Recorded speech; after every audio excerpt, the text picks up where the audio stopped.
Okay, parents, I'm here today to help coach you through sanitizing your pump and pump parts. I had two babies in the NICU, and knowing that the quality of milk was dependent on the sanitation of our pump and pump parts, cleaning this was extremely important to me. Well, cleaning and sanitizing your pump parts is a very important way that you can help support your partner while they're going through this pumping process.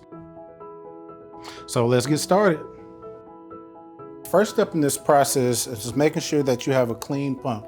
So making sure that you wipe your power switch, your speed dial, and your pump settings down. And as well, making sure that we have a clean surface to sanitize our equipment. After you clean your pump, we're going to make sure that we have all of our pump parts, such as our hose, our flanges, our caps for our bottles.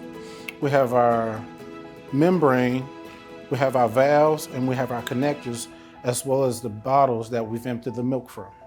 Any of the parts that touch the breast or breast milk need to get washed either under running water or the dishwasher.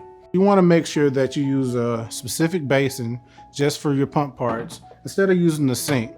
This will help keep bacteria from getting on your pump parts.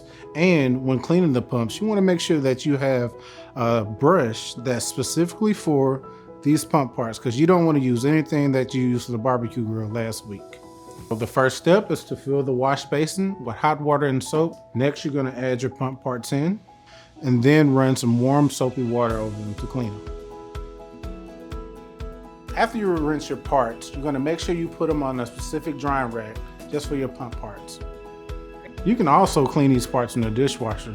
Just make sure that you put it on the hot water cycle and that it has a heated drying cycle at the end for sanitary purposes. The smaller pieces like your valves, I'll put those in a closed top basket simply because we don't want those to get lost, damaged, or stuck in the bottom of the dishwasher. When you're removing these pump parts from the dishwasher, you want to make sure that you have clean hands.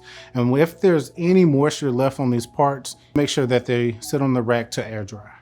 You want to avoid using a dish towel simply because we don't want to transfer any germs that we already have cleaned off in this previous wash.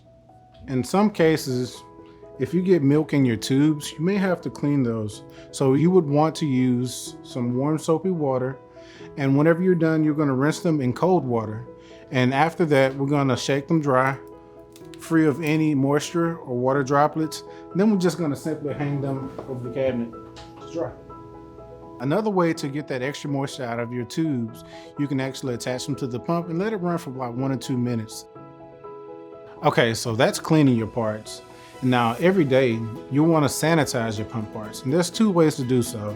One is with a quick clean steam bag that you can use in your microwave, or 2, you can actually use a pot of boiling water.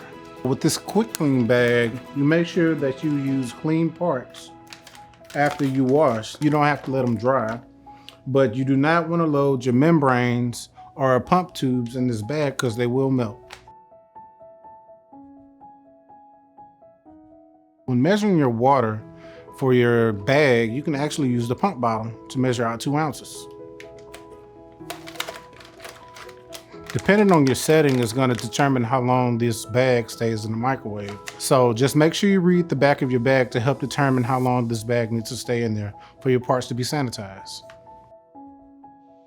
So whenever you're taking this out of the microwave, make sure you use the pinch points, the hole spots for your bag, because it's extremely hot. You're going to dump out your water.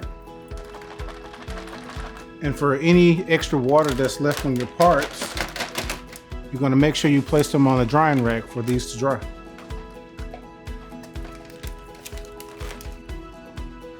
Another option for sanitizing your pump parts is to use a pot of boiling water. You want to make sure all of the parts are submerged for at least 5 minutes. When removing your parts, you want to make sure we use a clean pair of tongs to place them on a drying rack. I know this seems like a lot, so whenever you keep repeating this process, you're gonna get better at it. I know you're tired. I know that you feel like nothing's going right, but doing this right here is one big step in making sure that baby gets out of that NICU or hospital pretty quick, because understanding that you have good quality clean milk going into these bottles gives that baby the fighting chance that they need. Stay strong and keep believing that things are gonna get better.